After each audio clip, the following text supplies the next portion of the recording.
I'm Danny, and this is the Scream Princess podcast. I'm Danny, and I'm back with another exciting episode of the Scream Princess podcast. I'm here today with my friend Simon Ballard, and I don't really know how to introduce you. I'm going to go with kind of classic horror expert, but you are also a writer, an interview. You do lots and lots of different things. So you Mhm. wear many hats, Simon. Indeed, yeah. I guess writer, that's how it all started for me, really. Um, well, actually, how it started, to sort of sound a bit personal, was when I gave up drinking in 2020. It's amazing how many good things come out of that for people.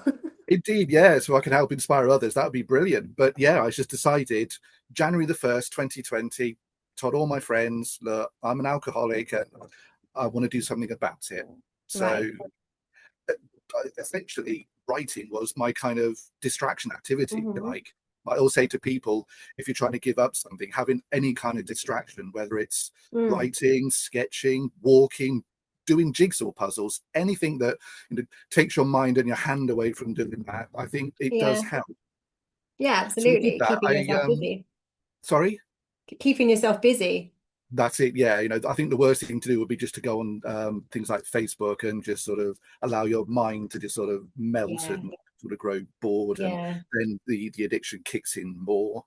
So yeah, writing was my distraction, and mostly I was just doing it for fun, Mm. especially because obviously about 3 months into me trying to give up drinking, the pandemic hit. Which is the worst time for someone to give up drinking because I think everybody else started drinking in the pandemic. Yeah, so I went the opposite Yeah. direction. So then I put on massive amounts of weight because I then started nibbling scampi flavored fries like they were going out of I used to fashion. love them. I don't think they're vegan, so I don't think I can have them. I I can have the sadly, scampi and lemon knickknacks. I that's can not have too those. bad. No, but you know the scampi fries, they were great. Yeah, I remember yeah, them. quite so. And then I happened to notice that Eric McNaughton, Mm. who's publisher of We Belong Dead magazine, Yeah. which I regularly contribute to, and its spin-off books, he Mm. was just the editor then, and he put out a plea on Facebook saying, "I'm trying to put this new book together, Spotlight on Horror, but a number of people have dropped out. So is there anybody out there who could cover this list of films?" And I kind of thought, could I actually do that? I've Mm. never written an article in my life. But I looked down this list and there were two Hammer films. Hammer Right. films, they're my main passion. Mm. And I kind of thought, well, I don't think you need any kind of degree to just basically write how much you love these. It's just No. a thing, really. So I said, I'll take Brides of Dracula and Twins of Evil, if that's all right. And really, it's just about, I thought, I mean, I've been watching Hammer since I was about 12, so it was quite Mm. easy to sort of know a few facts and figures. But Mm. mainly, it's I didn't want it to read like a Wikipedia page. I want it to sort of be a bit informal, to say, I love that bit where one of the twins has her head cut off. How artistically directed that. I love that bit. I think most people do. So sent them along, and they made the book, and I was quite chuffed about that. Then I said to Eric, could I write for the magazine? And he said, it was so casually. He said, well, what would you like to write about? And at that point, I have to admit that despite being such a huge Hammer fan, my other horror collection was about that wide. Right. I thought, oh, I don't really know that much about horror other than Hammer, Mm. because I think most of Well, it was, sometimes it's good to be a specialist in one area, you know. this is true, absolutely. And I think out of, I don't know how many Hammer films there are, 200, 250 or something, Mm. they made 50 horrors. So through the years, Mm. that kind of kept me occupied, really. Hmm. But also, when you're drinking heavily, I think what you tend to do is you stick to familiar things. It doesn't tax the mind so much. Right. And also, you don't want to watch anything that has anything to do with reality, because Mm. somehow reality reminds you of the predicament you're in. So when Mm. you've got these period set horrors set in some fabled fairyland, sort of Middle European province, it's Mm. an easy escape. So I thought I need to have a bit of a re-education. So anyway, I said to Eric, well, what about Jekyll and Hyde, Mhm. the Michael Caine Jekyll and Hyde, because I knew about that and it didn't seem to have much of an online presence. Mm. So wrote that, sent it off, and then I thought, right, horror education begins now. And I went to HMV when we had one in Oxford, How's it and just gone? it's gone again. That's Oh, twice now. oh. It's a shame because I love going into places like HMV and FOP because 10 to 1, if anyone says, do you need any help? And I'd say, well, what's a good horror film would you recommend? And they seem to light up then. And it's just so much better having someone to talk to rather than having Amazon saying, well, you bought this. You probably would like to buy this. Yes. And what's annoying about it? It's annoying for two reasons. One, it's very impersonal. And two, they always get it bloody right. Yes, I would like that. Thank you very much. Click buy reluctantly. So I started to buy all the things that I'd previously denounced without even bothering to watch them, like the Chucky films, which I now absolutely adore. In fact, lots of 80s American horror, I'd always said in a sniffy way, well, it's all about witticisms and special effects and prosthetics, which it is, and that's what's so brilliant about them. I suddenly realised Nightmare on Elm Street, for example, I can see represented here. Yeah, and I did clock those just a moment ago. So that was another that I'd previously ridiculed and watched them and realised, oh, these are just brilliant. All the Friday the 13th films and 90s horror, which not many people tend to talk about. Well, that's my era. So, brilliant. that's when I was a teen and I was watching horror. So for me, 90s is my favorite horror era. It's good because I'm pleased about that because people always say there wasn't really much horror in the 90s, was there? There was loads. It was a very different style. It was a very glossy horror, a high budget, glossy horror. Yeah.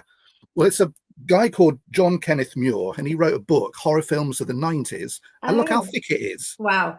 Yes. This is about nearly 700 pages. I wonder how many of them I've seen and which ones I need to see. Well, he kind of sort of slightly blurs the lines a little bit. So a lot of thrillers are included. Oh, okay. But I think what happened with 90s horror is it sort of got a bit snobby-ish.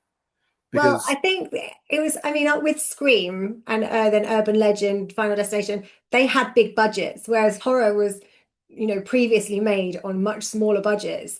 They somehow, managed to get these huge budgets and then it really took off. But then it was like, that was very different to the other stuff being made. So it was like your sort of high budget and then your, traditional horror budget. That's true, yeah, because you'll find that almost inevitably with every decade and every kind of horror movement, there'll always be those who'll jump on the bandwagon. So you mentioned Urban Gothic, which Urban Legend, which I love. But then in that same year, there was a really low budget film called Campfire Tales. Right, I haven't seen that one. You can tell it's low budget because you've got these 4 teens in a car and sort of feels slightly, I know what you did last summer. Right. But the car comes in the opposite direction and they swerve to avoid it and crash. Well, you don't see the crash. It suddenly cuts to these 4 teens. Because they couldn't afford to do that. I know. They climb up a hill and they go, oh, that crash was horrible, wasn't it? So they basically talk about this crash that you can't see because you can't afford it. Do you know what though? In a way, I love that people are making films or people that, it's like, there's no way we can afford to do that, but we want to make the movie and they'll work around it. So I I've made a really low budget film where I've had to not show a werewolf because, I did have one, but the makeup artist was really late on the day that we needed them. The werewolf wasn't as good as, as I was thinking it was going to be. And I was like, well, we're going to have to do most of this just off, So, and it was like, a very, very, very low budget film. So I can understand it. I've done it, but I'm a fan of the high budget stuff when I'm watching. But in a way for you, that would work because people could look at that film and then say, well, obviously that's a homage to the Val Lewton films like Cat People. That's what I was going for. There you go. The power of suggestion because it gets people's minds working. So that can definitely be a huge benefit. Yeah. But I think as well with a lot of 90s horror, there was a lot of humor in the script. They mixed horror with like a lot of jokes. And actually, I went last night to see Nightmare on Elm Street at the cinema. It was like a re-release, obviously, for spooky season. And I have seen it once before, and I watched it probably only 10 years ago or something. So for me, I didn't watch it in the 80s. I watched it like in the noughties somewhere, and it was quite a dated film, and it's not one of my favorites. And I watched it once, and my boyfriend wanted to go and watch it, so I was like, oh, okay, because he really likes it. And I enjoyed it on the cinema screen, but do you know what's funny? Because I know they always say about Scream has all these like little homages to, different old horror films. And I was like, oh Yeah. my God, that's like the scene from Scream. And he's like, well, you've watched them the wrong way around, haven't you? So for me, I love Scream. And I was like, the bedroom when he comes to the bedroom window. Yeah, And he was like, well, that's why it's in Scream. And I'm like, oh, it's making a lot more sense now. But that is true. Yeah. And yeah, so I think it was a couple of years after Scream that they'd made Halloween H2O.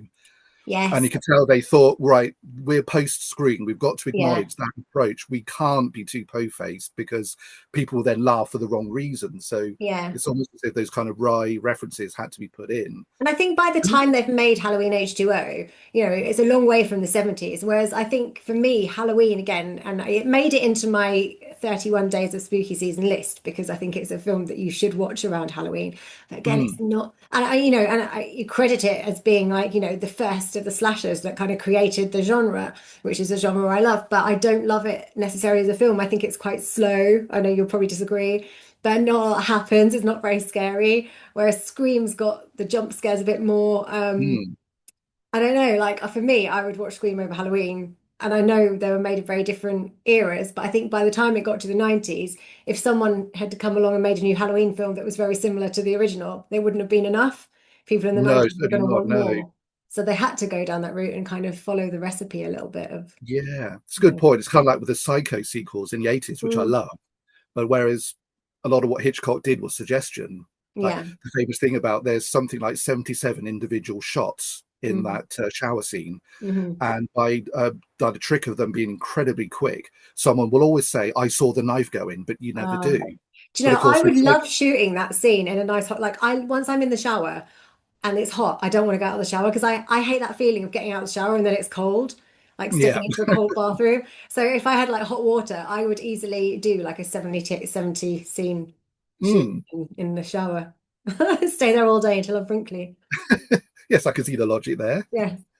So, of course, the 80s ones, then suddenly they kind of thought, well, we kind of, with Psycho, was almost, without meaning to be, a proto slasher film. Mm, But then with Psycho 2, which was made in what, 1983? who It knows? was following in the footsteps of the slasher trend that was coming off the back of Right. Halloween and more pertinently Friday the 13th. So in a way, it had to ape the films that the films had copied in the first place. So it had to increase the gore to Yeah. compete with those films. Yeah. I mean, any film, like if you're watching like The Exorcist, the first time I watched The Exorcist, I laughed because it was funny. But if I'd watched that, in the 70s where people weren't so desensitized because they hadn't seen stuff that's obviously way scarier, it would have been No. terrifying. But then by the time I watched it, I've seen, way worse. And I think that's the thing. And I think every generation is having to push the boundaries even further because things Mm, aren't shocking people and now as well with the internet, people can see so much. yeah. It's not a case of them watching a few films that they've rented from Blockbuster or, going to the cinema. They've got like constant streaming and everything's accessible. So they're going to watch stuff that, is completely pushing it. And I think Mm. filmmakers now have got to try and find a way of keeping an audience interested. If I'm watching a horror film, I want to be scared. And that's why I do personally like a jump scare. I don't know, how do you feel about jump scares? I like jump scares if there's a kind of a narrative reason for it, not Yeah. just to, I don't know, slam a door really loudly or fling a cat at someone. I Yeah, think if there's it's got a to be a good certain one, yeah, problem. yeah, no, a jump scare done well, and I always jump, even though I know it's coming. They'll still make me jump, but I think at least if they've got that, it's made me jump. I've had a little bit of a fright Yeah. because it's harder to scare me. I think Supernatural films I find scary, even though I don't necessarily funny enough, I was about to raise believe that in ghosts. particular subgenre because for me, the opposite makes me sort of feel unsettled, which is that kind of slow burn where nothing happens, but Mm, there's the expectation. Like the first time I saw the yeah, Blair Witch Project in the cinema, mm. That bit in the and corner where, yeah, yeah, but all throughout the film, like there's this thing about the creepiest thing in horror that you could produce is a door slowly creaking open mm, because you've got that jeopardy, you've got that suspense. It almost yeah, doesn't matter what's behind the door; it's just that creaking build up. And yeah, watching the Blair Witch Project, it was kind of like almost an hour and a half of that door opening because just little things like they come out of their tent in the morning. There's a small pile of rocks outside, and that in it itself is nothing, but it's yeah. enough to make you think, well, what's going to happen after that? So Yeah, you're because if constantly you sort of, were in a tent and there was, or like in this hut and there was a small pile of rocks outside, you would be thinking, well, who's been here in the night yeah. and who's been creeping around while I've been sleeping? So by the time, as you say, you see, I can't remember the characters. Is it Josh who's in the corner? Couldn't tell you. It's a I think long it's time ago that I yeah, last watched it. it's either Josh or Michael, but I think it's Josh. I might be wrong. Anyway, by the time you get to that point, right at the end, your heart rate is going so much because Mm, you've had these feelings of expectation that just that alone is enough. Well, it got me going, and mm. I saw that. So when did that come out? I would have been 20, and no, I didn't put the light out at night. But I think because I had echoes. I was 13 and watched Ghost Watch when it first went out. All right. So I haven't seen it and I feel like I need to find it and watch it. I think you should. Yeah, it's interesting just to Mm, remember that this was the a TV show that went out. It didn't mean to hoodwink people. It wasn't meant to be a right. hoax.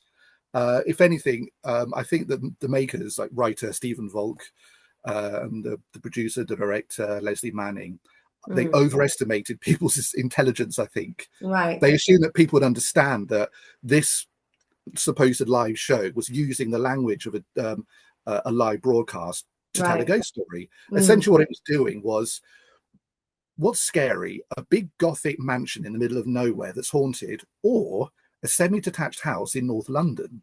mm. So it was, and also you have Michael Parkinson presenting, so that gives it that extra bit of Yeah. And was verisimilitude. it Sarah Green? Because I remember her Sarah from Live Green, and yeah, Kicking. was Albinona from going live at Oh, that was it point. going live? She was before Live and Kicking. I think Was it it, was, was yeah. it her and Philip Schofield? Her and Philip Schofield, as I remember. Oh, there we go. And she had to appear on television the next day to say, I didn't die, honest. See, I'm still alive.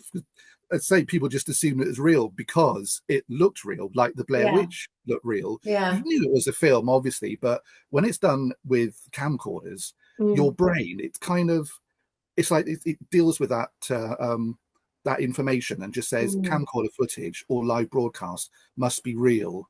So then you mm. feel that more, and same with the paranormal activity films. You feel Yeah. the horror more because it feels like this is something that could happen and could actually be happening as you're watching. Yeah. I mean, I'm funny because I don't like I want ghosts to be real. I love the idea of ghosts and Mm, I love going to old castles and like knowing the ghost stories and all the haunted stuff. But I'm one of these like seeing is believing and so far nothing's really proven to me that ghosts are real. So, but with that in mind, supernatural movies I find can be quite frightening. So yeah, you think I wouldn't because I don't, but you know, one that always gets me is the autopsy of Jane Doe. That's one of my favorites, and that's have you seen it? I've not seen that one. Oh, No. it's so good. It's so creepy. It's seriously creepy. Okay. That's your homework. Well, there I'm we go. setting Then I'll homework. You make come a on note my of that. podcast, I set homework. No, you definitely need to watch it. It's so good, especially this month. In fact, I don't know if I put that on my spooky season watch list. I should have if I didn't. Hmm. Very good movie. I must have put it on there. Yeah, no, I did. I did. It's on there. Okay. Definitely on there.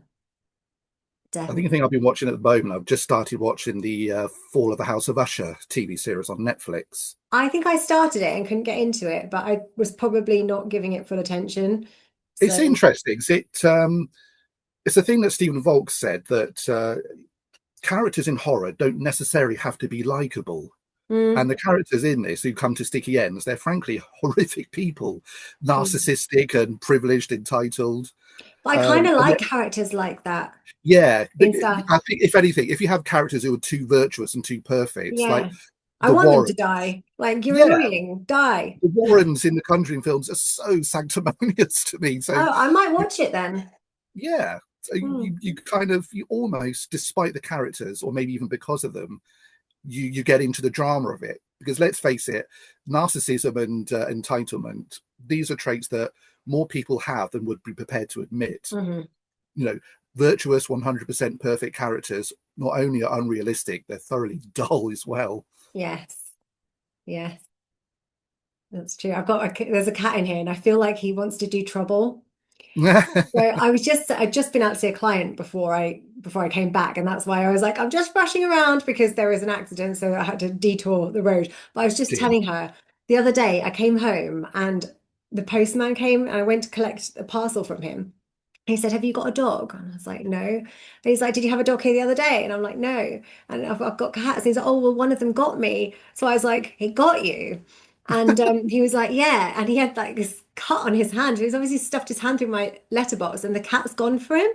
Oh But I've no. just come home now and a parcel's been put through the letterbox and the cat, I mean, the item of clothing inside is fine, but the cat has absolutely annihilated the plastic packaging. It's full of little teeth holes. So I Oh feel like no. he's in that kind of naughty mood now that, so he just Sounds came like it. in. Yeah. Yeah, he just came in and he wanted to do something bad, but he's gone away again. So It's obviously what if, Halloween season does to yeah, cats. if he like launches himself at me or anything, I don't know. He's generally, I mean, he's friendly. No, maybe not to the postman. I was trying to apologize to the postman, but at the same time, trying not to laugh because, like, you just, Yeah. I mean, they're very small for a panther, you know. Well, maybe there's just a protective instinct. The cat just thinks it's an intruder. I'm having him. I think he probably thought, oh, there's a bag. It must have food in it. Let me Well, try and true. get in. Yeah, he's That's been probably the very, more likely explanation. probably Yeah. very, yeah, probably. So you write for We Belong Dead. You also write for Dark Side, which is, I mean, we met. Not at Dark Side. We at Darkfest. We met actually at the Festival of Fantastic Films, Indeed. which is it Yes. next weekend? Are you going this year? Tomorrow, in fact. Tomorrow. Are you off to there Yeah. tomorrow? Exciting. I saw like I've seen posts about it. So we actually met there at the Festival of Fantastic Films, which was a wonderful weekend. Mm. And we ended up in a drag club We with did. Yeah. We hit Canal Street. You did yeah. karaoke, which I've still got the video of. Oh yes. Yeah, we won't be adding that to the podcast. Yeah, we did. We had a great time. It was like an action-packed weekend. So the daytimes were kind of obviously you're watching films. Me and Judy were like sort of sat in the foyer bit. Um, but yeah, the nights we went out. We had a good It time. was And I don't fun. really go out. So for me to No, like that's obviously with me not drinking. That was quite unusual for me, but it was quite yeah. exciting. I think being Halloween, and I got a photo with there's a drag queen who was dressed entirely in eyeballs. Oh yeah, I have got one with the one that was dressed as Dorothy because I love the Wicked That's Witch. right. Yeah, I've Do got a you know what's couple of funny as them. well though? We'd come from a festival where obviously I work in horror, and it's not all horror people, but a lot of people there are big lovers of horror. We didn't really think about it being the closest weekend to Halloween. So obviously Mm, Halloween must have been a weekday. So we were all just because that out kind of in thing is every normal. day for us. Well, yeah, exactly. So we're out in normal clothes and everybody else is in full Halloween costume. And it's like we managed to look out of place, even though We're the ones who horror would stuck out. usually Yeah. be, I look out of place, But the I must rest of admit, I the was showing off a bit. I was saying, "You see her over there," pointing to you. I said, "It's an actual horror actress over there." I was kind of. I didn't have a costume, but at least I had a horror actress, which Yeah. that's not too bad a compensation. Yeah, I'm a real horror person, I promise. There you go. I'm really horrifying. I've been a baddie sometimes. And I wore this today, like obviously I was rushing around again, but I thought, oh, because classic horror, I thought I usually I'd try and put on a dress or something, but I Lovely. didn't manage to do my eyelashes. I was going to put lashes on. Oh, And you've put me to shame because you were like, I've just done my nails, and I'm like, oh, yeah, we chipped. go. Yeah, Mine are chipped and need I'm doing. so sorry. I filmed a video a couple of days ago for my holistic stuff. So it's like how I balance myself with the Zen stuff. So I filmed a video of my chimes and instruments, and I was just like, oh, but my nails needed painting. And I'm a bit horrified with myself for not having done them. Dear oh dear, letting yourself down. What to do? Hmm. So Yeah, yeah, that was good fun. That was. And I love the Festival of Fantastic Films. Just this wonderful laid back attitude. You're all sort of either sat in a bar or lounging on sofas. yeah, You wave to people like yourself and Judy Matheson. Last year it was Jeff Lieberman, that's who made it. things like Just Before Dawn. Going, all right, Jeff, how's your cold? Oh, not too bad. Yeah. I mean, I was pretty good in the day. Like I didn't have drinks in the day until the evening, but I know there were people there exhibiting who like they were Yeah, 11 o'clock, pints of beer. I don't know how they do it. I don't know how people do that and then still are okay in the evening. I'm like, I mean, once I start, I'm pretty quick. So I'm like, can't drink all day. yeah, that was good stamina. That was. I don't know, Yeah. something to be impressed by or not. What are you doing? There you go. I told you he's looking for trouble. Nessa, Are you what's her looking for name? trouble? What's your cat's name? This is Midnight. Midnight. Yeah, Perfect. this is Midnight. He's the affectionate one. He's the boy and he's very lovely. And Oh, Magic is she's very beautiful, very elegant, but she doesn't care about me. She won't come and see me until she wants feeding. And then she's yeah. like, feed me, feed me, feed me, feed me. And she's like constant. But yeah, he's the friendly one. Oh So have you got pets? no, I did have a cat. Yeah. Died when I was about 20, but we had her when I was little. So it was a rescue cat. So she was about 20 old when she passed away, which was Oh, well, that's a good not a age bad for a age for a cat. cat. Yeah. Yeah, it's a good age for a cat. It was really nice because I always used to, when I was younger, like sketching, but rather than do it at a desk, I always like to, for some reason, do it on the floor, crouched over. That for some reason was comfortable. But so many Okay. times I'd be finishing a sketch, and it was always just as it was near the end that my cat decided that was the time to come in from outside with muddy footprints. And Oh yeah. so, And of course, at starting the your time it was work quite for you. annoying. It's like a personalized. At the time it was annoying, but now you look back on it and you think, oh well, there we go. There's my cat's Yeah. prints immortalized. How lovely. That's cute. It's like when people do the concrete on their paving and you always find the little footprints. He's getting in a bag now. She did that as well. And it's like kind of a cat version of Hollywood Boulevard for a moment out there. So what you can't see in here. So this is like the podcast side. So usually I sit over there. Sometimes I sit here. And then, but the other side's like the photo studio. So it's where I do my shoots and there's a green screen. But at the moment, I've just gone through all of my wardrobe and I'm like, I've got so many clothes I don't wear. I had bags and bags of stuff in the top of the wardrobe. Mm-hmm. And I was like, I'm just going to put it all on Vinted. So I've got it all down and it's all in huge piles. So it was an absolute bomb site in the rest of this room. And the cat's just gone and found a bag of clothes and he's just got inside. Inevitably. And he's just got his head sticking out. He's proud of himself. He's proud of Oh, himself. that's so But sweet. yeah, so we met at the Festival of Fantastic Films. And then you interviewed me for Dark Side magazine, which was very Yeah, that was my exciting. first entry into Dark Side. So Was that thank your you for first entry? But you've done a lot more now. yeah. But it was really funny because well, obviously it's an interview, so essentially it's all about you, of course, your own words and everything. But it was still fun to go to Forbidden Planet, a shop I've been going to since I was a kid, and point to the shelf where it was and go, I did it I to a wrote friend, not a complete stranger. Go, that's me, that's me. this. It's a surreal experience. I went and bought a copy, and I was on. So there's a picture of me for anyone who doesn't know on the front, and their artist Rick he paints all of the covers, so they're like old school poster type covers.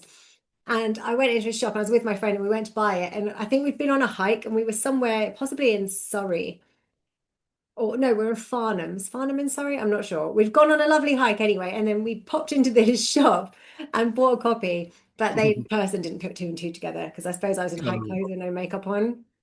So I bought my it's copy. not, is My it? If you friend, my kind of want friend to show bought her off. copy, Yeah. and we toddled out the shop. So they went There was nonetheless. one occasion though where I did have to show off. It was really quite, again, sort of surreal. So I'm still not used to this, but Scream had come out and I'd done an article on Hammer's Dr. Jekyll and Sister Hyde. Hmm. And there was a little picture of Ralph Bates and Martine Basewick on the front. And I'd received my contributor's copy, but I wanted to keep that pristine. So I went into Smith's to buy one that I could read. And if it got a bit doggy, it didn't matter. Hmm. And as I picked it up, this guy next to me said, oh, it's a good one, this issue. It's really good. It's a really good article on Dr. Jekyll and Sister Hyde. Oh, did you Oh, go? I thank wrote it. you. I Thank wrote you. I did that. So at least I got to legitimately say that was me. And bless him, he said, oh, brilliant. And He probably thought, yeah, right. he seemed to take me at face value, I'm happy to say. And it's funny because you do these things and, you see the finished result, but somehow hearing it from somebody Hmm. and someone who's appreciative, it just sort of made it seem that bit more real. Yeah. You suddenly realize that this is what it's all about, because one of the other reasons that I love to write these is I mean, when you get together with your friends, you love to just gush about the things that you love. So Hmm. to get to do it in written form that lots of people get to read, it's just one big fan gush, really massive, Yeah. great big geek out. So to know, one person loved it, that's good enough for me. I didn't know you wrote for Scream as well. So how many magazines do you write for? So yeah, Scream and Dark Side, We Belong Dead, and also Infinity, which Alan also edits. Hmm. Alan Bryce, editor of Dark Side. So that's more sci-fi, is that right? It's a bit of everything. It's a curious magazine. I mean, the first thing I did for them, for that particular magazine, was Only Fools and Horses. Oh, okay, which is not So, very sci-fi. no, I've done Only Fools and Horses. I've done Inspector Morse. I've done Auf Ah, Wiedersehen, okay. Pet. It's the kind of magazine where you'll have Oh, in so one it's issue, like they're like going with British classic TV, really. anything goes. I think one issue had an article on Battlestar Galactica, Hmm. Thunderbirds, and Bullseye, the game show. Oh, I remember that 180. And you used to That's the win one. your bully, didn't you? Your bendy bully. Yes. Was it Jim Bowen? Jim Bowen Jimbo, presented. that's the Why one, do I yeah. remember? That was a very long time ago. That is rather, isn't it? It's Sunday, it's always on the Sunday. I So don't know. There was that, and there's there this was association of it's lots one. bullseye and it's school the next day. So you sort Oh, of, was it? I yes. mean, the thing is about when you only had four channels on the TV, everyone did watch the same things. Whereas now there's so much Yeah. that you don't really get to talk to everybody about everything. But it was Mm. always like the Saturday was always like Blind Date, Gladiators, like it was classic TV. Do you remember Noel's Man House Oh Party, I Man? did like. Which one? Man Oh Man. Can you remember that one? Where the men Was that used to Chris stand by the Tarrant? pool and they used to do that did it with their pecs and then get pushed in. That was a good I one. do remember that, yeah. I thought you'd Blimey. remember that one, Obviously. obviously. Yeah, I remember that being a good one. And I Mm. think, funny enough, that's why I think people objected to Ghost Watch. Because in 1992, yeah, there would have been four channels. So, in Mm. a way, it was almost as though people had a really scary horror piece forced on them. So, I wish that I think I might it's have been a little Saturday. bit young to have watched it.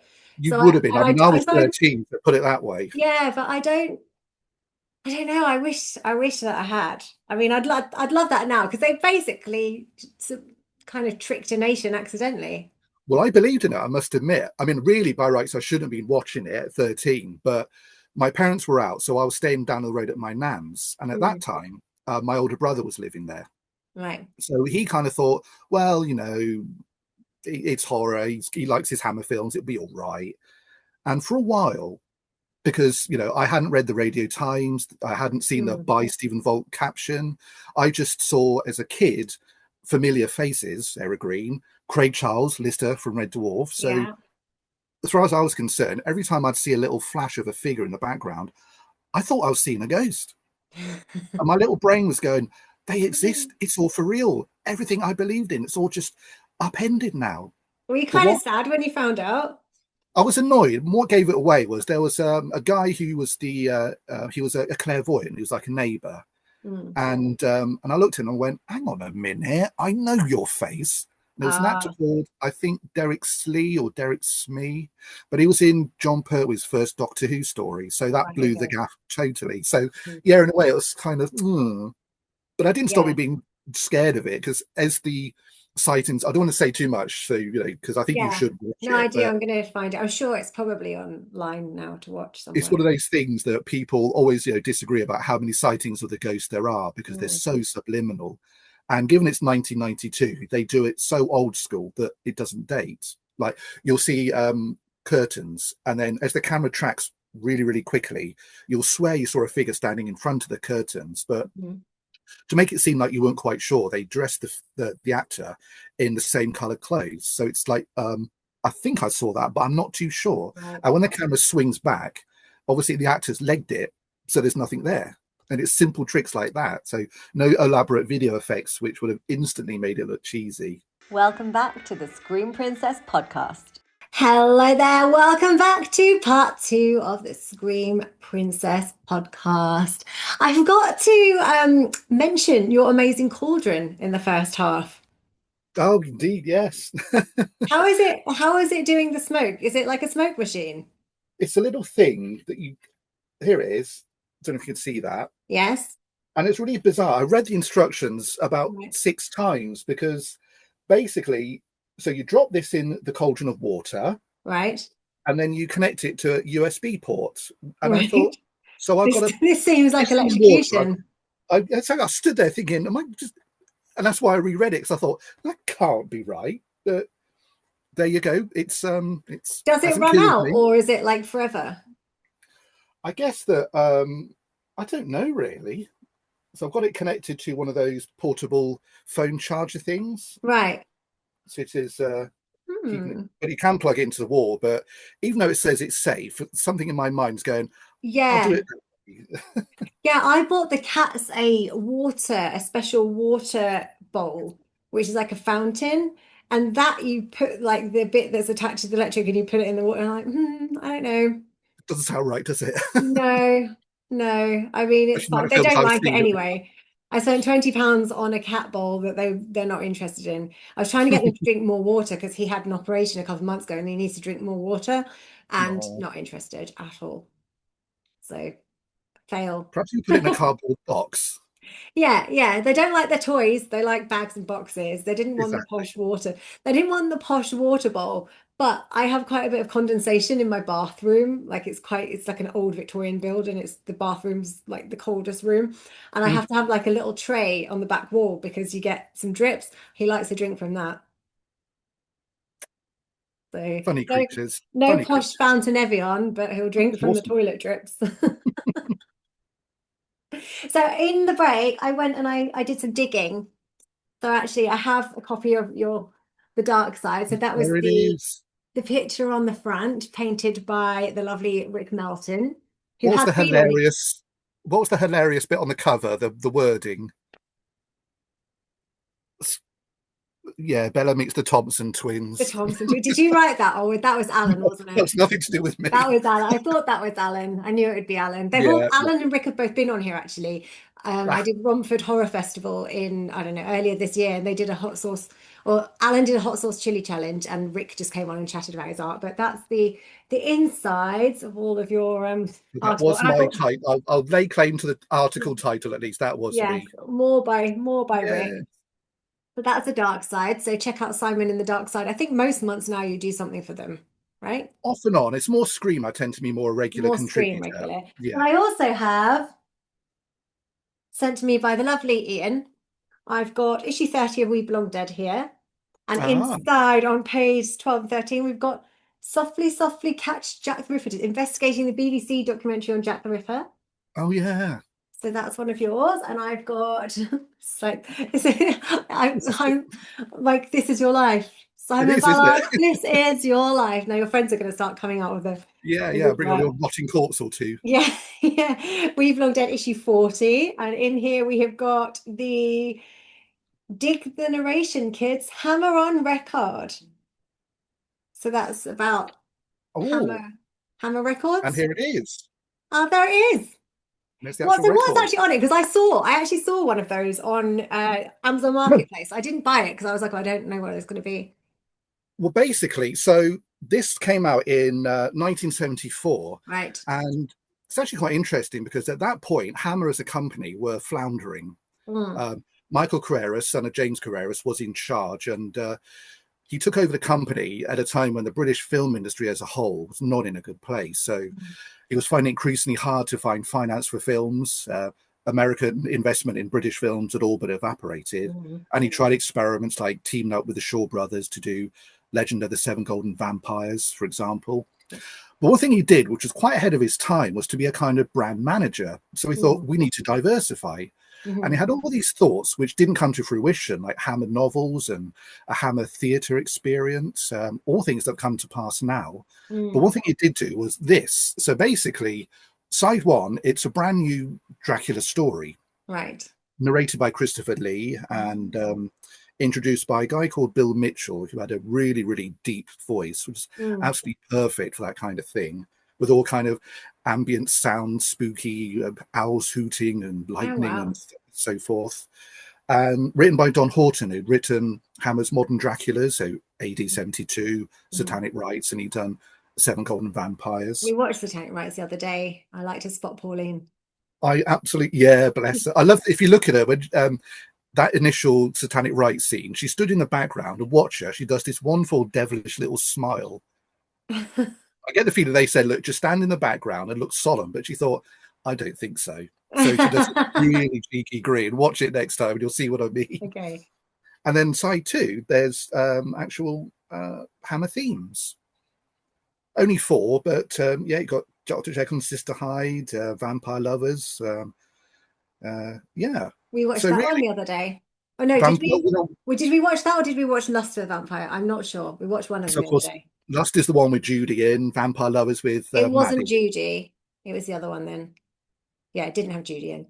But speaking of Judy, I also got this one, which inside you've Aha, got a lovely interview with Judy Matheson, and that was lovely Simon's lady. interview. Yes. Did you go to see her to do this one?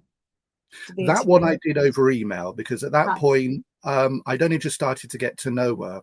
It was Right. really nice because I was doing an article on Jimmy Sangster, who'd written Hammer's initial Gothics, Mhm. and I can't remember. I think, yeah, there was a story he told to Jonathan Rigby, and I said to Jonathan, "Can I quote that?" And he said, "Well, it was Jimmy's word, so yeah, help yourself." And Judy saw that, and she said, "Well, he directed me in Lust for a Vampire. Can I help in any way?" And I thought, "Well, isn't this wonderful? One of the Oh, actual stars of Hammer coming to me to offer help." yeah. So I said, "Well, thank you." Then I thought, could I interview you generally about everything you've done? Mm. She said, "Yeah, yeah." And then when we met in person, Oh, so was you'd already friends ever interviewed since. her prior to meeting her. So the interview I'd done prior to meeting her, yeah. Oh, wow. So I actually had somebody on the podcast from Horrify Me, and he'd just done a shoot with some of the ladies from Hammer, and I don't know if he realized I actually knew Judy, because I was like, which one of them was the biggest diva? It was Judy, wasn't it? I was going, it was Judy, and I was thinking he must think I don't like her. I was like, he won't realize I'm actually friends with her. I don't think I added, like, I actually do know her and I've worked with her and, you know, spent a lot of time together. He's thinking, what a So bitch. I wonder what he thought of that. I don't know, but I mean, you're not yeah. wrong, bless her. No, no. No, no, she's She would lovely. be the first to admit it. She's a perfectionist. Yes. No, she's great. I haven't had her on the show actually. So I don't know if I could work out the Zoom thing. So I feel like it might have to be a time when I'm back in London, I might have to go and record it in person. Worth doing, I'd say. Yeah, Yeah. you know her. Yes, definitely. Definitely. So you are kind of a kind of classic horror expert. And I think when Mm, people think of classic horror, they think of Hammer, Amicus, and the Universal horrors. So that's yeah. what I think of, because again, I wasn't there when they were made, and I've started watching them, a long, long time after. And I still haven't seen all of the Hammer horrors. I'm still kind of, making my way through them all. Mm. But what's your favorite, all-time favorite? It is a tricky one. I mean, the temptation is to say Taste the Blood of Dracula, because it was the first one I saw, Right. uh, Oh, you've crashed. age 12 years old. But Your picture's crashed. Have you crashed on your side? There mm, you are. You're back. You're just moving slowly. It might be a connection thing. Hmm. Do you want to just give it a refresh? I did one with Daryl Buxton, and my side crashed, and he thought it was his connection. So he didn't tell me, and I was just putting a funny face for a full half an okay, hour. slowly Oh, anyway, wow. so that might not have been a glitch. That just did like a super speedy, like speeded up thing. It's going to be. Is that, I just Yeah, refreshed? Does that that's work better. better? Yeah, that's better. Yeah, you were Brilliant. crashed for a little while, and then you were kind of glitching, and then you did this like supersonic speed thing, which you'll see when you watch this back. So yeah, I did one with Daryl, and my side crashed, and he thought it was his connection, so he didn't say to me, "You've crashed." Oh, So for a no. full first half of the podcast, I'm just doing like one pose. I often used to dance in clubs like I was glitching. I was all kind of very robotic. So I'll Yeah, probably bring back memories. yeah. What do you call this move? It's the glitch. It's the glitch. There you go. Glitch. You I might could hit Canal start Street that. tomorrow and do the glitch. You could start that. I Yeah, mean, they do all literally, kinds of things literally now. What called was it? create a What movement. was it Yeah. like, I don't know, like 10 years ago, there were kids, these were shuffling. That was the dance, the shuffle. It was Wow. like, not like do the shuffle. It was Yeah. like something weird with the legs, not like shuffling cards. It was like, it was a newfangled Blimey. shuffle. Well, will be on me. Don't know, kids these days. But yes, back to your favorite horror, because Yeah, Taste the Blood of Dracula. I like it because so that was the, let me think, fourth film that Christopher Lee was in. Da, da, Mm, da, da, da. And by that point, he was thoroughly, thoroughly fed up, and he wasn't going to be in it. right. So the idea was, okay, we'll cast Ralph Bates as a kind of new incarnation of Dracula. So the idea was that he tastes the blood of Dracula and kind of Mm, reincarnates as a newer, younger, more mm, vibrant version. But then Warner Brothers said, we're paying you to give us a Christopher Lee Dracula. So yeah, no Christopher Lee, no Dracula. So right. they had to kind of insert him very, very crudely into the film to a point where it almost doesn't make sense. But luckily, this is a film that actually has something to say. It's not just the usual run around Carpathian Mountains, nipping nubile ingenues. It actually, being set in Victorian London, has something to say about the hypocrisy of the society. The fact you've got these. I've seen this one. Oh, okay. So I wonder if I should say too much. But No, tell me, because I'll forget. The wonderful visual metaphor for hypocrisy is these three upstanding Victorian gentlemen. They enter a soup kitchen off the street, ostensibly to do charity work. But then at the back of the soup kitchen is a brothel. So essentially, this maybe is what I they have do. seen this one. Okay. So you got Geoffrey Keane, Peter Sallis, and John Carson. And there's Maddie Peter Sallis from Wallace and Gromit. And Last of the Summer Wine. Last Summer Wine. And What Geoffrey was his name Keane. in Last of the Summer Wine? Clegg. Clegg. That was it. Norman Clegg. That's it. Maddie, I would say if I ever the, got a pet bat, I'd call it Nora. Nora the pet Nora bat. Batty. Yeah. Nora Batty. Very appropriate. Yeah. I mean, it's unlikely really I'm ever going to get a pet bat, but you never know. Well, you never know. You never know. Stranger things had happened. So yeah, I think because it has that, saying something about society whilst being quite an atmospheric film, I think I'm tempted to say it's my favourite. And I love Maddie's story about she's on the back of Geoffrey Keane in this debauched bordello scene, and he was complaining about having this heavy weight on his back. And she weighs nothing. Maddie, nothing even now she weighs nothing. So when she was like, I don't know, 19 or however old, she would have weighed nothing. Always so thin, she's almost two-dimensional. Yeah, I think people were just smaller then. Like, how? I don't know how they did it. I don't know how, when you see all these waifs. Especially in those days when people were eating lard all the time. I don't think people overate. I think, it's like people ate, but they didn't overeat. Whereas now it's like McDonald's 3 times a week and, True. Whatever. Yeah, very true. Home deliveries made us gluttons. Yes. I'm not really one for that much home delivery. I'll get the odd takeaway, maybe once a month we'll have a takeaway, but I do tend to cook from scratch. Yeah, otherwise it does feel a bit of a slippery slope, I think. Yeah, I mean, I quite like cooking, so it's, That's and handy. then I know what's in it. So true, yeah. It's part of my daily routine. Like after this, I'll prepare tonight's dinner, and then I'll go and do something else. And then when he comes in, I'll stick it in the oven. Oh, you're making me feel ashamed now, Mr. Microwave Ping. Well, he'd be microwave pinging if I wasn't home. So I'm quite spoilt like that. Oh, well, no, it's good. That's the whole point of living at home. Getting spoiled. I know, it's ridiculous. So what about your favorite Universal horror? Well, I'm quite partial, I must admit, to Dracula's Daughter. Dracula's Daughter. I'm obviously Creature, Black Lagoon and the Black Lagoon. Yeah. I love it. Which is, I mean, I think those swamp scenes are just beautifully photographed. It's just, and the costume itself, it still looks amazing now. It does. Utterly amazing. Yeah, Dracula's Daughter, I think. That one. It's funny, I do like the Universal films, but it's when I was growing up, in the early 90s, they still played horror films late at night. This was in the days when television used to close down. Yes, so, and then you just used to get snow. You get snow, then CFAX would kick in. Yeah. But 10 to 1, they would show horror films before the national anthem. And most of the time, it seemed to be Hammer films. So I was growing up with a steady stream of Hammer films. And then I read what's considered to be every horror fan's Bible, which was the Pictorial Guide to Horror Movies that Dennis Gifford wrote. Okay. And he was absolutely a Universal, or rather a kind of golden age 30s and 40s horror fan. And he loathed Hammer, absolutely loathed them. And this book came in 1974. So to him, Hammer were the great pretenders. And he famously said along the lines of Hammer films are fast, almost competed with Universal in terms of quantity, but in quality, they barely matched Monogram. And these are the people who made the really, really, really low budget films with Bela Lugosi at the sort of the dying days of his career. So it was that thing that when you're a preteen coming into your teens, you have these strict divisions. It was like you either like Blur or you liked Oasis. Which one did you like? Nintendo. I like Blur, and I faced up to the school bully because everyone said you got to say Oasis, otherwise it'll give you a Chinese burn. Oh no!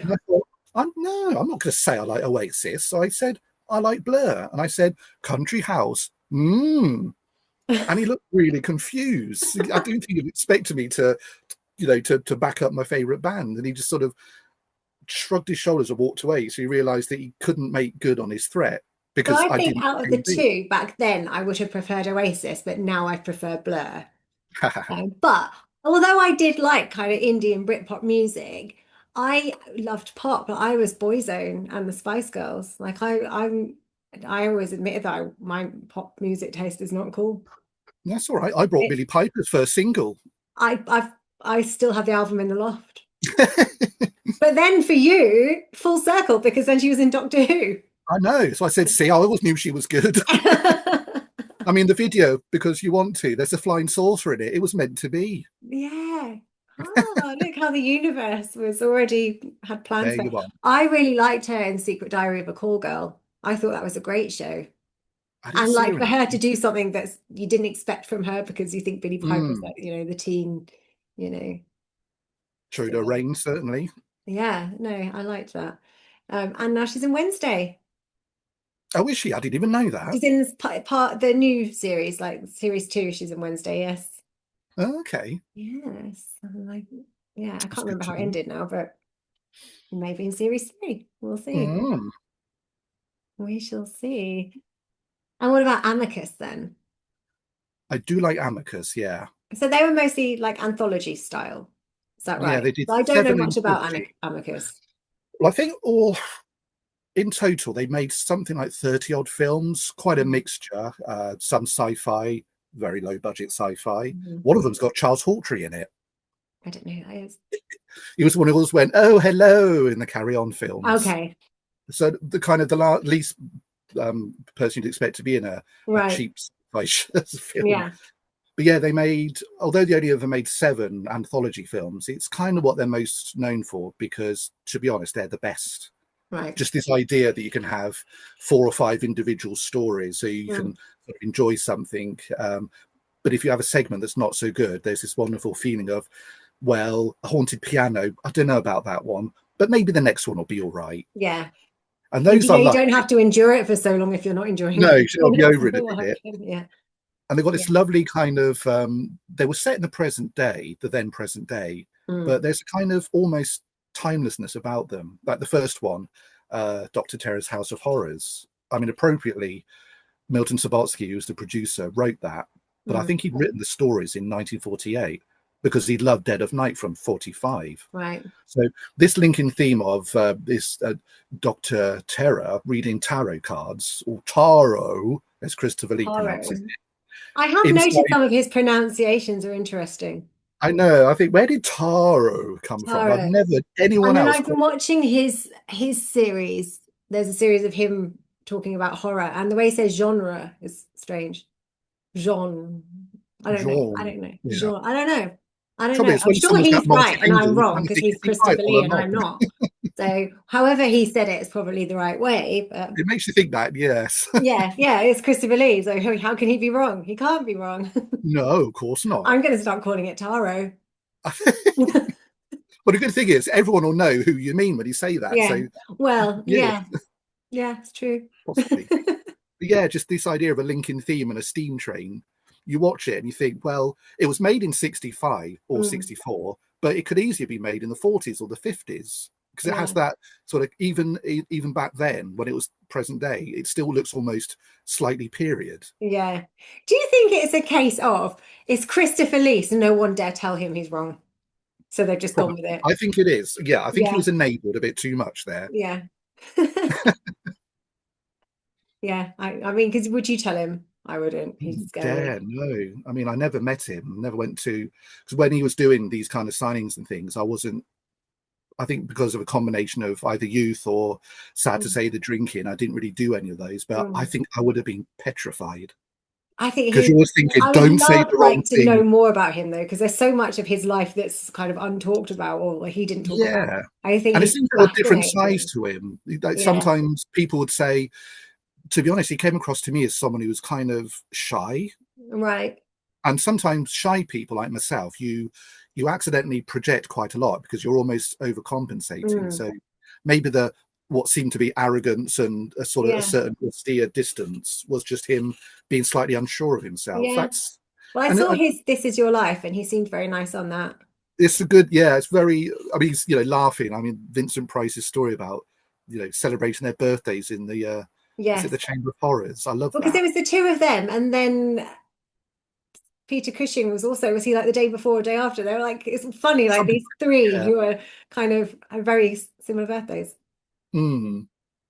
So I think they were more. I mean, it wasn't just this overly serious and pompous man. There are No, elements of that, but just more to him than that, really. yeah. I mean, and then all the wartime stuff, and wasn't he Mm. like a spy or something? I don't I know. think it's one of those things that with his stories, there's elements of truth in there, but Right. like any good storyteller, you embellish a little bit. Yes. And I Yeah, would but say when you hear he him in an didn't ever interview, tell enough for people to really know no, anything. So it was kind of like, well, I'm intrigued, and now I'll never yeah, know. like So say things to Peter Jackson, say when Peter Jackson's directed him what sounds to make when being stabbed in the neck, and he went, no, it sounds like this. yeah, I and you're like, know, oh, why do you know that? That's what people sound like. and that's what he would say. I know. Yes. And again, who's going to argue with him? Quite so. I certainly wouldn't. No. No, no. So I know like they're doing like Hammer are sort of remaking things now. Is that what's happening? Because I know that Hammer have kind of had a comeback, and then there was like some remakes, or The Woman in Black was a remake, wasn't it? Of I don't know. It wasn't a Hammer film to start with, but they came back and remade The Woman in Black. But I've Kind heard of. are they Almost doing one of some new those. remakes? It's one of those kind of misnomers in a way that it's like when they said that Hammer remade Dracula and Frankenstein, etc. Strictly speaking, they're literary adaptations. So Yeah, essentially, The Woman in Black, of course, started as a book. So really, it's just a new version of the book. right. And that was the old, that was under Simon Oakes, whereas this new Yes. version is the one appropriately named John Gore. I know it's incredible, isn't it, that he's ended up with a Um, company like Hammer. yeah, nominative determination at its heart. Yes. So they seem more committed to both restoring the old stuff and producing new stuff. I Mm. mean, Dr. Jekyll, funny enough, saying about The Woman in I Black, haven't seen it. it I was an haven't acquisition. seen the new Dr. Jekyll, but I know it's a very different take than the previous. Yeah, but which is very Hammer because every time they've done a Jekyll and Hyde, they've always done something different. Mm. So the first one, The Ugly Duckling, was a comedy with Bernard Bresslaw. Then they did The Two Faces of Dr. Jekyll, where this neurotic, bearded Jekyll transforms into a very handsome, young, but very sadistic Hyde. Mm. Then, of course, we have Dr. Jekyll and Sister Hyde, Yeah. speaks for itself. Original posters there. Oh, yes. And now we have Dr. Jekyll, this transgender not biological, what am I saying? Pharmaceutical entrepreneur. Right. So Yeah, I again, it's haven't doing, seen it, and I really want to watch it. I really enjoyed it. Mm. It's more kind of, there was a period in the 60s when Hammer were making psychological thrillers. Right. And it feels more like that. It's a kind of a two-hander between her and this other guy who's Okay. basically meant to be sort of looking after her, making sure she takes her meds, eats the right type of food, etc. And there's one hilarious moment where she eats crunchy nut cornflakes for the first time and gets really excited because she's never had them before. Oh. So it's kind of Susie Izzard doing the thing, that wonderful stand-up routine where she would kind of go off on streams of random consciousness, bringing that into this horror film in a way that actually then becomes, in this context, really quite creepy. Yeah. And the way the transformations are done, you're not always aware that it's happened. So So it which really, films would you like to see them do new takes of, or new versions of? interesting. Which of the, I'm kind of looking at my Hammer collection yeah, to you're see like, which. when people ask me a question and I just go blank, I'm like, I don't know the answer. I think Twins of Evil might work. Just the idea, the jeopardy of, which is the good twin, which is the bad twin. Funny enough, some films that they're kind of Can you imagine famous. that with the Soska sisters? Because Well, I there you can't think go. of any So other make it twins. relevant. I can't think of any other twins in horror. But possibly things, it's choosing the right materials. Like you kind of think maybe not do Frankenstein because it's perhaps been so overdone. Would it work? Another interpretation? Because the thing is, Hammer kind of owned that version of Frankenstein. That was very much their own. But at that point, there weren't too many other competing Frankenstein films. Whereas Of course, we got Del Toro's recent one now. Yes. And again, Dracula almost has become a figure of fun now. Well, I there's mean, I love so that many thing. vampire movies Yeah, that aren't vampire per se, Dracula. yeah. And I love the fact that they made him slightly ridiculous in Buffy the Vampire Slayer. I thought that was a I love Buffy. We've been watching that recently. brilliant, yeah. You know, when you can't find anything to watch, like I'll fall back on Buffy. You have to choose the right one, though, because you don't want to choose one of the more traumatic ones, like when her mum dies. No, I mean I like seasons 1 to 3 are my favorite, Oh, really. really? Once Cordelia and Angel leave, Dawn comes, I'm out. I watched them all at the time, but I tend to stop now. Interesting. Yeah, seasons 1 to 3, and then I loved Angel. Like Cordelia was my favorite character, and I liked Angel. So yeah, I with them I followed. My loyalty went with them. Did you go with the spin-off? Angel, yes, yeah. I always thought they should have done a Giles spin-off. They should have brought him back to England and done a Yeah, Ripper spin-off. Because you know when he was Ripper when he was young, they should have like tapped into that. So I don't know. I feel like they could still do it. there's scope there. They I should love still that. do it. In series one, he's so very much the sort of cliched, fusty British character. Yeah. But I love how they explored his character and brought Yeah. all that in. You suddenly realise, blimey, there's a little bit more to him than we originally I don't know thought. whether if they brought it back, they should do kind of an actual prequel. So it's not Anthony Head that plays the character and it's somebody else Yeah. that plays like the younger version of him. And who would be good? I don't know. I don't know. Who would you cast? Well, I Timothy think Chalamet seems the obvious choice, but then sometimes obvious choices are obvious for the right reasons. I feel I don't like know, I'm he's thinking too because Anthony Head has He's the too cheap Kardashian. I can't watch him. version. Like I like the Kardashians are one family that I wish could just fall into a black hole along with all of their like other relations. It'd So have to be a big hole. There Timothy's gonna protrude. have to go. Yeah, and then fill it in. Yeah, lovely. So yeah, that's how I feel about the Kardashians. I'm with you on Yeah. that one. Reality TV people in general, to be honest. Yeah, yeah. Not a fan. I don't Hmm. know. I mean, it's okay. Some of them off X Factor or something where they actually have a talent, but the ones who are just famous for famous and no talent, they Yeah, upset no, me. big turn off for me too. Yes. Making stupid people famous. And I've got friends that love watching reality TV and then they start chatting in our group chat about it. And I'm like, can you have another group chat where I'm not in it, please? Otherwise, I'm muting you all. Well, that's a good thing about writing this book at the moment. It means I don't have to. I've good excuse not to watch proper TV. Yeah. Good segue because we need to talk about the new book. Oh, that was subtle, wasn't it? That was good. No, I liked it. I liked it. I liked how you got there. Yeah. Tell me. So at the moment, I'm writing a book with David Wicks, not the character from EastEnders. I hasten to add. Everyone keeps saying, "Why are you writing about Bianca's him?" dad. Exactly. So David Wicks, for those who don't know, he is a film and TV producer going back to well, his first job it was in 1960. He was, amongst other things, he wrote the scripts for In Vision presenters in the days on ITV where they would actually you'd see them introduce the next program. So David had to write those scripts, and one of the first ones was when someone had to announce this brand new soap opera called Coronation Street. So that was one of his first TV jobs. Then he graduated to making documentaries. He did one called The Struggle for Peace, all about peacetime during the Cold War. And then he went on to make some very famous TV programs like The Sweeney and The Professionals, Softly Softly Task Force, Public Eye. And he made the film version of Sweeney, the first Sweeney film. Made a David Essex motorcycle film called Silver Dream Racer. That's really random. It was more enjoyable than I thought because I've never been a fan of David Essex and I'm not a sports fan, and yet somehow this film about entering a bike for Silverstone David managed to make really dramatic and quite interesting.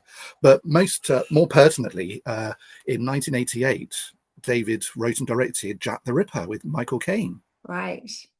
So this was originally going to be a one-off videotape production for Thames Television, but CBS got wind of this and said, if we give you $11 million, can we make it a co-production on film, but with a recognised star? So they had to find the original star, Barry Foster, get Michael Caine in, and this turned into 2-part miniseries running to about 3 hours. Right.